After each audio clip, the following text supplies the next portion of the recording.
Thanks again. It was my pleasure. Listen, I'd invite you in for a nightcap, but my mother's in there sleeping. Too bad. Good night.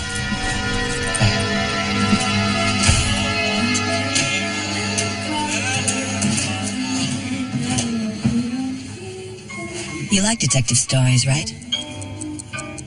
The ones you read in the magazines, where the pretty girl gets offed and the cops gotta try to solve the case. Sure you do. Your hair stands on end, and your heart races as the killer closes in. Until you find out the story is real.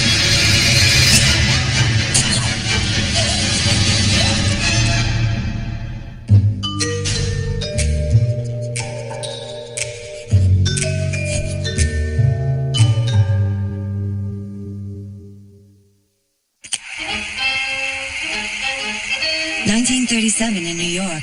Times were tough, but even in the midst of the Great Depression, there was still nothing like spring to give even the gloomiest naysayers a pep in their step. It was Easter Sunday. Bonnets, chicks, chocolate eggs, all the usual stuff, which is what made the discovery at the Gedeon apartment so awful.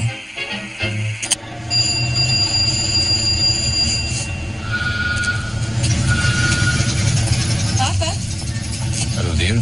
Good to see you. On Easter Sunday in 1937, Ethel Kudner and her husband Joe arrive at her mother's apartment in Beekman Place on the east side of Manhattan. They're not answering. Oh, okay. And her father, Joseph Gedeon, is already there. Joseph Gedeon was separated from his wife, but they were going to have dinner as a family. You see, the door's open. Mom?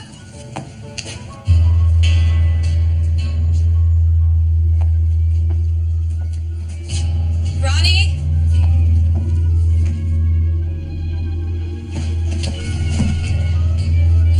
Ma?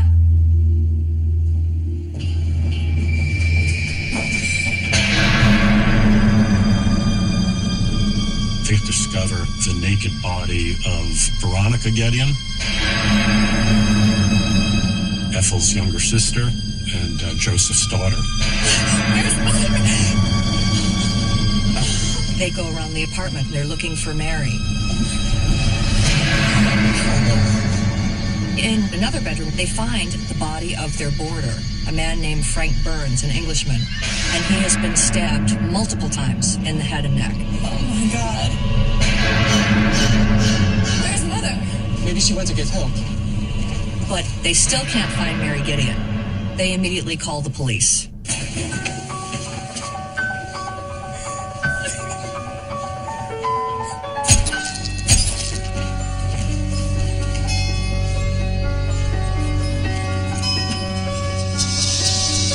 The police look around and notice that there's something underneath the bed. The body of Mary Gedeon, Joseph's wife, and Ethel's mother. We found another body.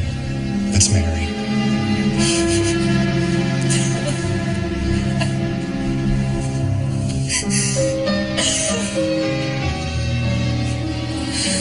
Joseph Gedeon takes the news with surprising calm.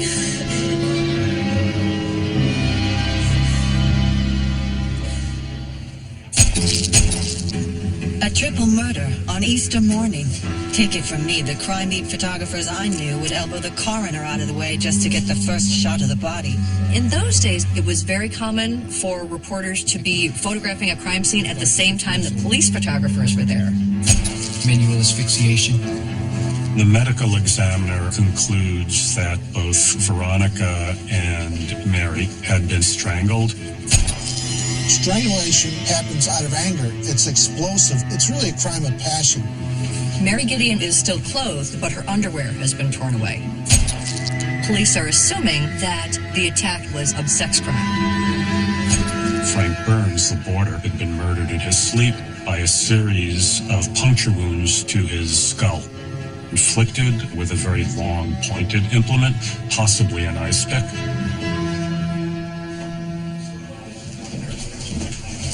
Anything? No, it's clean. He just walked in.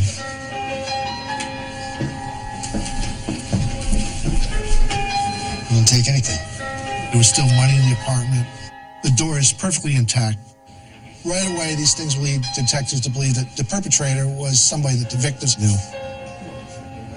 Look very carefully. If anything was taken, it will help us figure out who did this. Hey, there was a little clock right there on her dresser. You sure?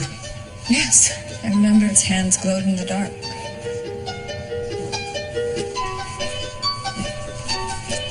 Is this your sister? Yes. She was a model.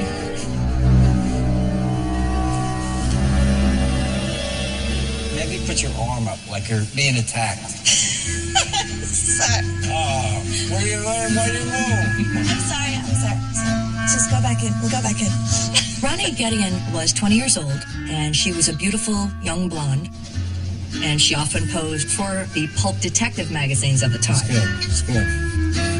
Ronnie was a sweetheart. Don't get me wrong, I hired her for her figure. That was the name of the game in the detective rag business. When she was on the cover, she'd sell out newsstands all over the city. And the old man says, "Are you kidding? I'm telling everyone." But for those of us putting in hours at the studio, it mattered just as much how a girl acted. Some girls in the business had sunk real low or held their noses up too high. Ronnie was just a real sweet kid. In 1937, a young woman who posed naked was regarded as really little more than a prostitute. This immediately casts Ronnie's character in a very, very dubious light. But I have to admit, I had a unique perspective on this thing. I guess I can see how people who didn't know the real Ronnie might get the wrong idea. At the magazine, I was up to my eyeballs in murder stories every day. But still, I never expected it to happen to someone I knew.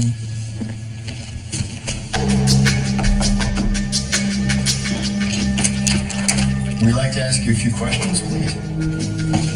But life imitates art, and art imitates life. And just like all the PIs and gumshoe dicks in our magazines, these guys went right to work.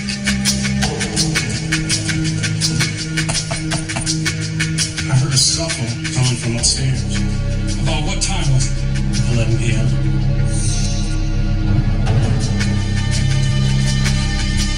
Oh, yeah, this towel. Must have come in to clean up. As luck would have it, they find Veronica's diary. What do you got? He's something. See these two B's? Here. And another. Here. They see entries about a person with just the initial B. It's clear that Ronnie has been romantically involved with this person. But here, it says, I'm afraid of B. Right away, that piques their interest. That is the start of the investigation. They want to determine who B is.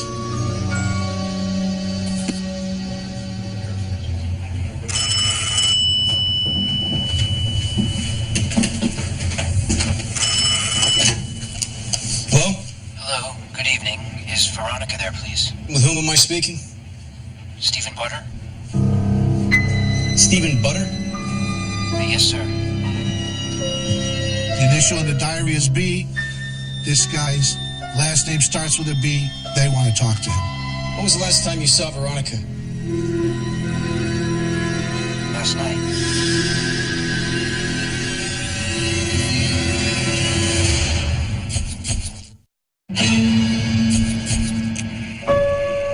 If you had asked me if Ronnie Gideon was hiding something, I would have said no. She always seemed like a straight shooter. But a secret diary with a mysterious villain referred to only by the initial B? I had to hand it to her. She knew how to keep him reading, that's for sure. Right up until the very end. I met her through my friend Lincoln. He's out of town. Stephen Butter picked her up a couple of times from the studio after a photo shoot. Was he the ominous bee in her diary? You like her? What do you mean? Just that. Yeah, she's great. Really nice, friendly. Stephen Butter is 23 years old. He works as a messenger on Wall Street. He lives with his parents. Is she all right? You said you saw her last night? Yes. We went to a bar, and then I walked her home. Thanks again. That was aces. It was my pleasure. What time was that? A little after 3. We left the bar at 3, I remember. Go inside with her? I'd invite you in, but my mother's in this sleeping. Too bad. Where?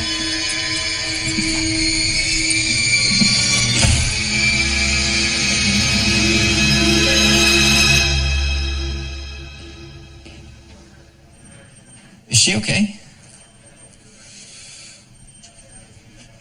She's dead. What? No, how? I just saw her. Oh, God.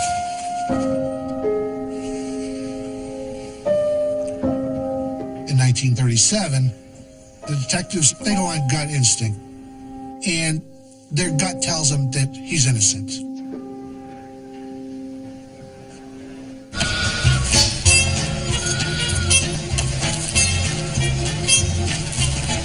The day after the bodies were discovered, the story was on the front page in the papers in New York. The country is in the midst of the Great Depression. Sensational stories like this were distraction. The damsel in distress on the cover of a detective magazine becomes a victim in real life. It was perfect for the papers. Photographers who had worked with Ronnie come out of the woodwork with all these nude and semi-nude photos of her, many of which were published in the papers. There was not only the hideousness of the triple murder, but there was the sexual allure of the primary victim. And it gives people the impression of this must have been a very fast-living woman who had got involved with the wrong people. To all those Joes reading the paper on their way to work and housewives gossiping over the fences, the story was just another piece of entertainment. But Ronnie was a part of our world, and what she did was a job like any other. She wasn't involved with the sort of people who would hurt her, as far as we knew. Veronica was afraid of a person with the initial B. And as the police continue to go through the diary, they see a reference to a guy named Bob. It turns out Veronica was married at 16 to this guy, Bobby Flowers. Thanks a lot. Thank you. Appreciate it. You Bobby Flowers? Yeah. This about Ronnie? You talked to her lately? About a week ago.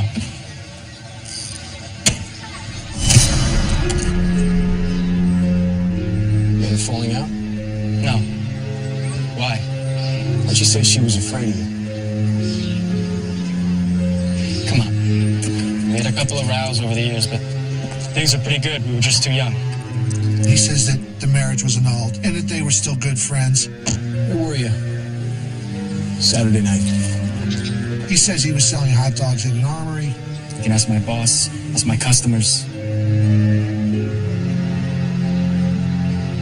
She was a good girl. She wasn't like what all the papers are making her out to be. Okay, Bobby.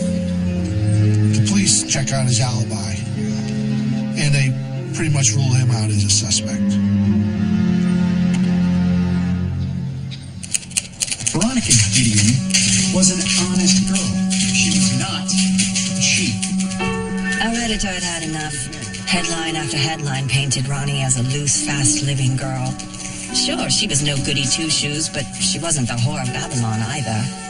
She had the intelligence to succeed succeed in any of these calls. The editor of Inside Detective Magazine publishes a very impassioned editorial explaining that Ronnie had taken on these jobs in order to make a living, but that there was nothing questionable about her behavior.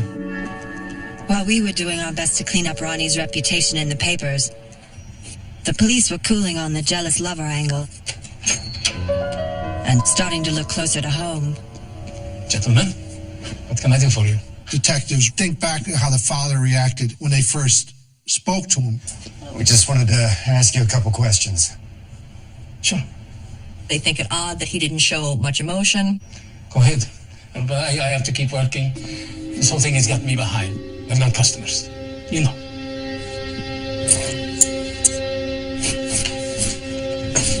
Hey, can you tell us how it was with your wife? Mary? We were separated. Couldn't stand living with her after a while. She was an ignorant woman. The way she was raising those girls. What do you mean? You've seen it yourself, Detective. Ronnie would take her clothes off for anyone. She was a tease. She would let the guy get this close. You can't talk to a man that way. I told Mary about this 1,000 times, and she just kept getting in the damn way. She should have known that something like this would happen. Mind if we take a look around, Mr. Gideon?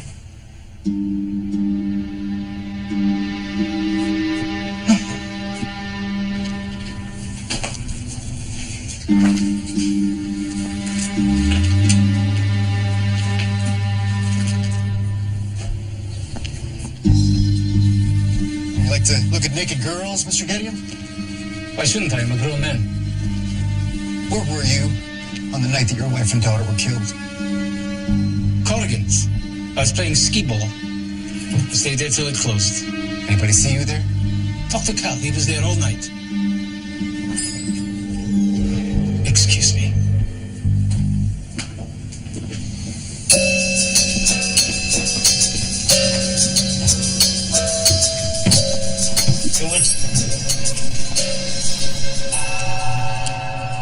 They find a gun, which is unlicensed, unregistered.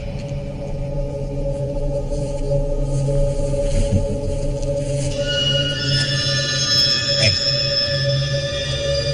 Look at this. And then they find a kit with several very sharp upholstery needles. This is the type of weapon that was used to kill the boarder, Frank Burns. Missing. Yeah.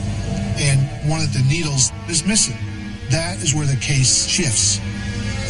They start focusing in on Gideon very hard.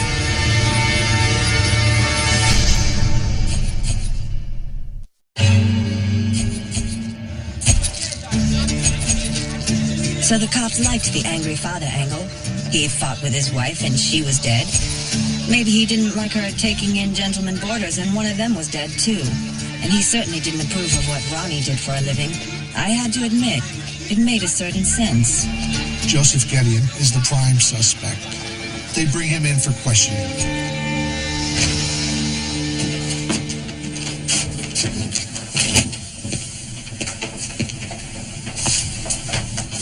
The autopsy results show that there's no evidence of sexual assault, but the medical examiner deduces from the contents of Mary's stomach that she was murdered between 10 p.m. and midnight. Okay. Where were you between the hours of 10 p.m. and midnight on the night that your wife and daughter were murdered? I told you. I was at the bar. Go ask him. Cal. We did. He said that he saw you there that night, but not between those hours. He's lying. Did you leave? No, I was there. Maybe you got drunk. Went to pay a visit to the family.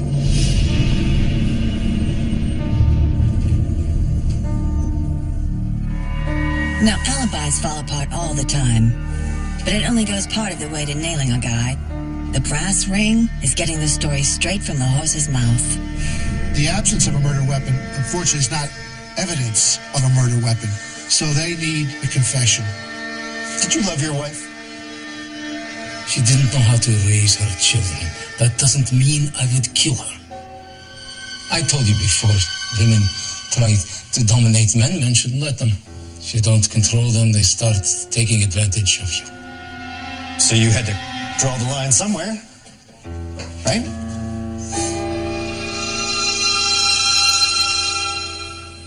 I did not kill my family.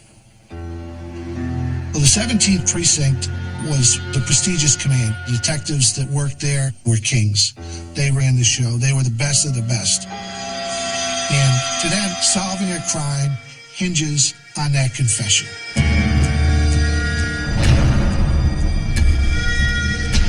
So there's a lot of people coming in and taking cracks at Gideon. He's kept awake for hours. He's deprived of food. But despite all their efforts, they cannot get him to crack. So they decide to turn up the heat. This was the era of the third degree.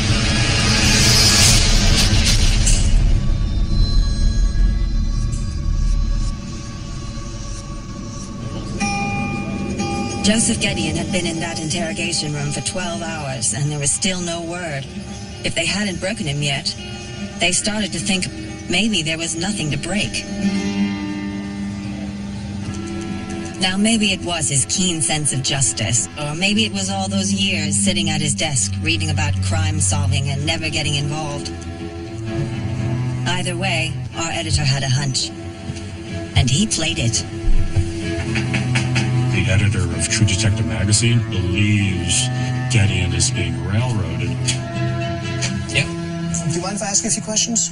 So he sends one of his writers to the building where Joseph Gideon lived to really check out his alibi. He was here. He stumbled in a little after 3 o'clock. The writer finds a neighbor who says that he did indeed see Joseph Gideon stumbling home drunk at 3 a.m. He went into his apartment and didn't come back out. Are you sure? Yes. Now they have corroboration that Joseph Gideon was absolutely not there at 3 a.m. So he cannot be the murderer. The police had really put him through the ringer, trying to get a confession, which of course he would never give. Stand up. And Joseph Gideon has now been cleared. Hey, it's Jeff. So Gideon was out. That gave the papers a new round of headlines, but left the police with squat.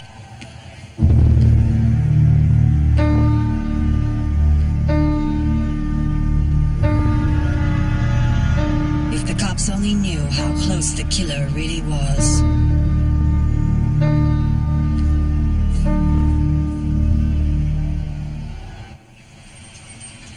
They've got to review the evidence they have. And the one thing that they have still is the diary. If they'd asked me, I would have told them it's never that easy. The answer isn't just going to be sitting there all written out. Now, look at this. Here. They're still talking about Bob. Well, it's a good thing they didn't ask me, because Ronnie's little book still had more secrets to disclose.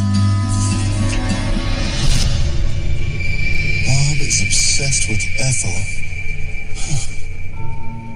Now, here's the thing. Detectives had assumed that Bob, mentioned in Ronnie's diary, was Bobby Flowers, but this Bob had a thing for Ronnie's sister Ethel, and that made them think twice. I think there were 2 Bobs. Flowers and someone else. Someone scarier.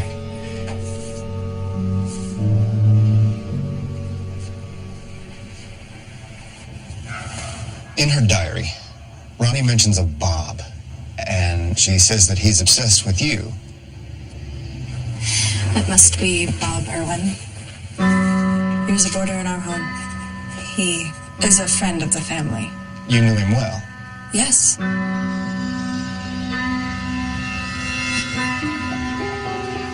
He lived with us. We all knew him.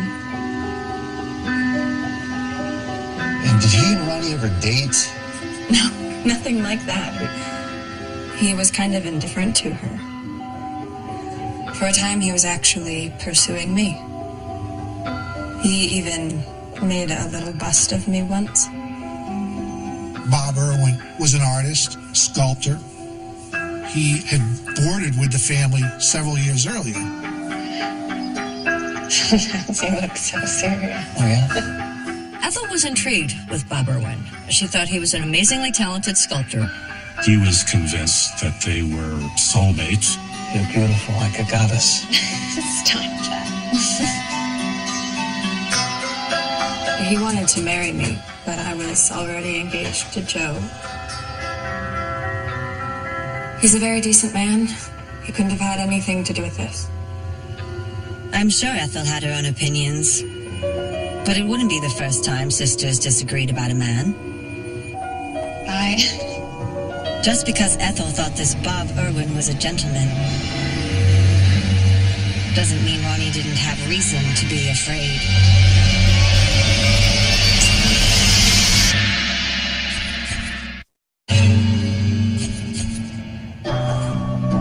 After Ethel and Ronnie's father left, Mrs. Gedeon took on a lot of boarders. I vaguely remember Ronnie mentioning the name Bob Irwin, but I couldn't swear to it. According to Ronnie's sister Ethel, she wouldn't have had much reason to mention him. Bob never gave Ronnie the time of day. He only had eyes for Ethel.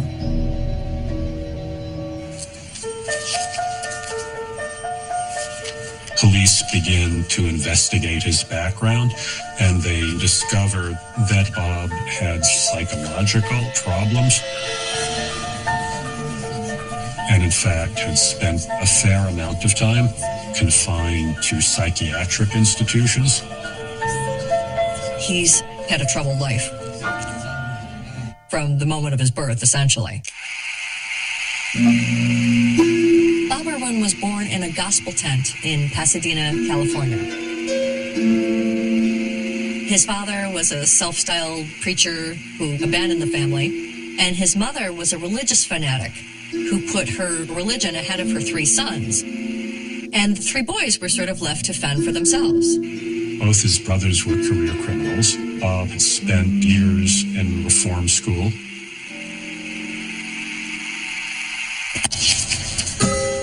Bob took his sculpting very seriously. That's it. That's it. Thank you. He had gone to study with some noted artists, some of whom took Bob under their wings and tried to help nurture his talent. I've worked with plenty of artists, and you can bet I dated a few of them too. And a guy like that can make you feel like you hung the moon until their muse strikes. Then you might as well be invisible. You know how it is, that thing that makes them genius also makes them crazy. He was sometimes seized by these periodic outbursts of rage. He was fired again and again by getting so irritated with something that somebody else did in his immediate environment. They ended up getting into a physical altercation with them. He also had philosophies that were as important to him, if not more important than the sculpting. One in particular he called visualization. He believed that if he could conjure up in his mind a perfect image, he could create these sculptures purely by mental power. Looks so beautiful. That means the world to me. But he had become convinced that his sex drive was channeling energy away from this great achievement.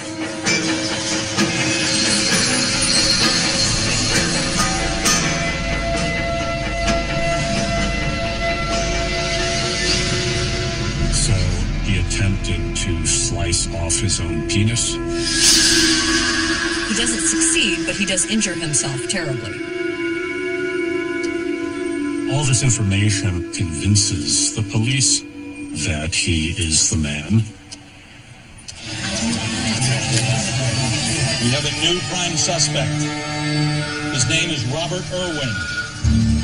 When the police announced they were looking for Robert Irwin, the papers finally had a new character to write about, and they could begin to lay off Ronnie. He's a sculptor and former inmate at Rockland State Hospital for the Insane.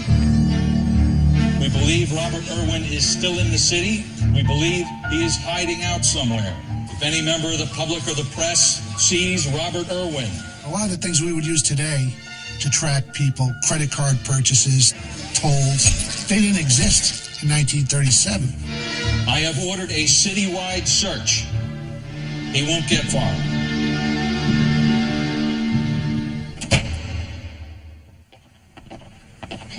And then I came in here and saw that he was gone. That was 2 days ago. A woman contacts the police and tells them that Bob Irwin was renting a room from her. Watch this. He was right here. It's right across from the 17th precinct and only a couple blocks from the crime scene. The landlady does mention that he had 2 suitcases. One had a strap. One in particular had a belt around it to keep it closed.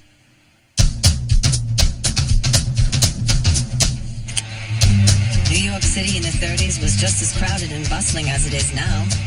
And Bob Irwin was no Clark Gable. He could disappear in a crowd, so finding him in that metropolis, that was a tall order, Callie.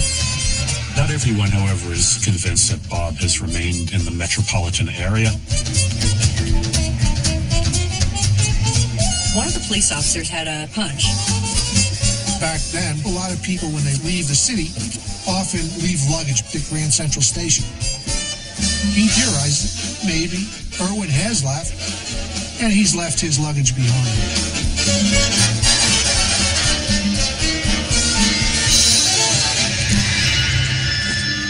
As luck would have it, he finds a suitcase.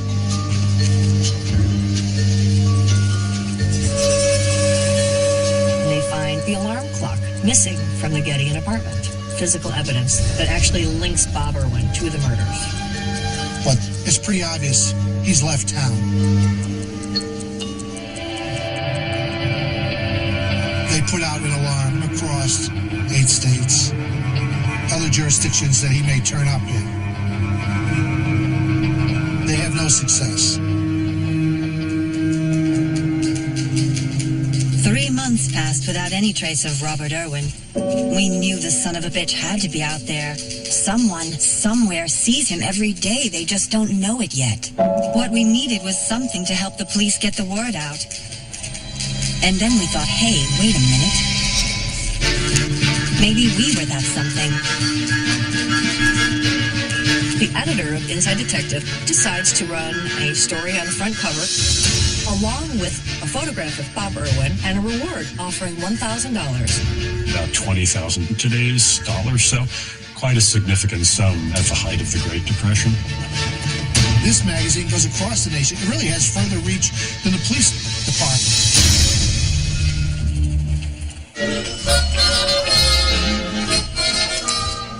One copy ends up in Cleveland, Ohio, in the hands of a woman named Henrietta, who works at the Statler Hotel.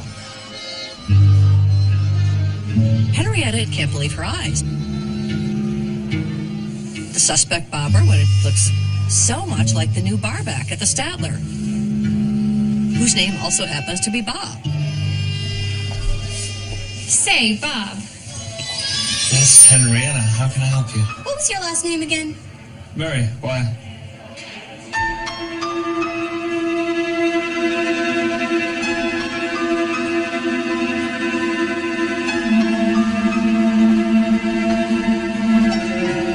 Henrietta knows that something's definitely up by his reaction, so she immediately calls the police.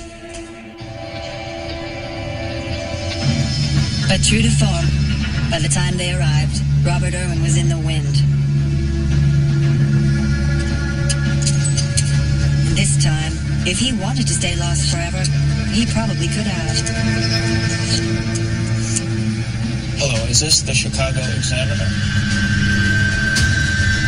Turns out, Bob had other plans. Robert Irwin wants to give himself up.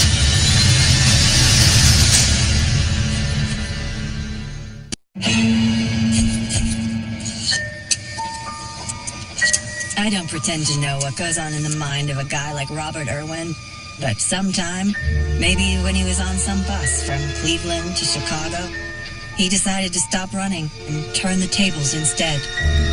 Robert Irwin wants to give himself up. He calls the editor of the Chicago Herald and Examiner. No, this is not a prank. He decides he might as well somehow profit from this. That'll do. I'll see you then. So, in exchange for an exclusive confession, he wants $5,000, a white linen suit, and a Panama hat. So the editors of the newspaper actually take Bob Irwin to a hotel. It was not uncommon for William Randolph Hearst, the great, powerful newspaper magnate of the era, to pay money to murderers for their confessions. Boy, was I hungry. Well, if you're ready now, we'd love to hear your story.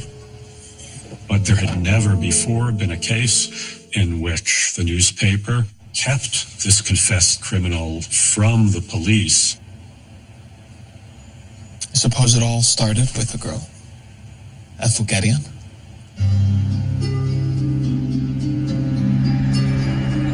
We were supposed to be together. She was going to be a part of my work. But she married someone else. I couldn't concentrate. She was distracting me from my art.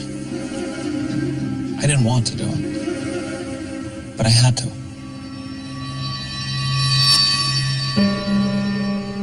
She was the only one I wanted. I didn't plan on killing anyone else. He wants to kill Ethel, but he doesn't want to destroy her beauty. He decides he's going to just stab her in the back of the neck. So he spends time actually sharpening an ice pick. And then headed for the Gideon apartment. When he got there, he finds Mary Gideon, who invited him in. The boarder actually came home, and Mary introduced them.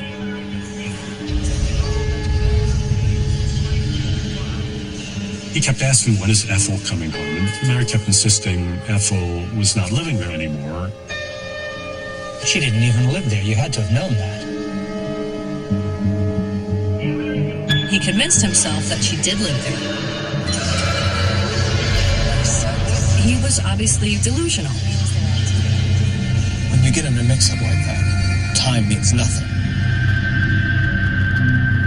Finally, Mary grew impatient and told Bob to leave. Bob says, I am not leaving until Ethel gets here. Mary tells Bob that if he doesn't leave right away, she's going to wake up the boarder. When you have somebody who is not viewing the world in the same way that other people are, it's difficult often to understand their motivations. And at that point, Bob went completely crazy.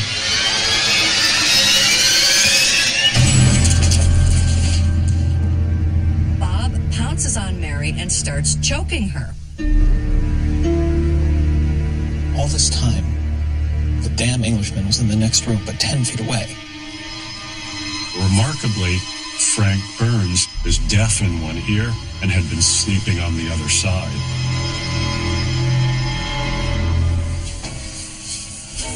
Bob is still determined that he's going to wait for Ethel, but it occurs to him that Ronnie might come home first. And he didn't want to kill Ronnie. So he's read somewhere that a bar of soap can be used as a billy club. If Ronnie comes home first, he's going to knock her out and tie her up. Good night.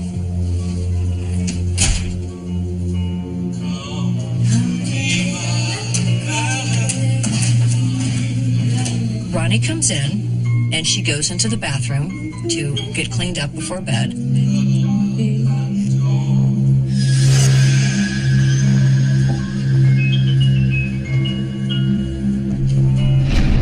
I wasn't going to kill her.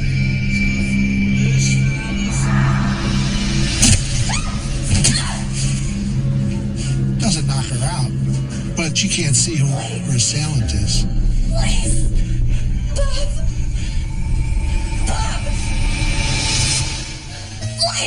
Somehow she knew.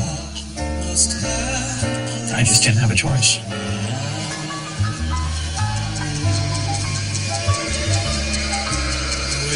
He also says that the alarm clock has a green glow to it, like eyes staring at him.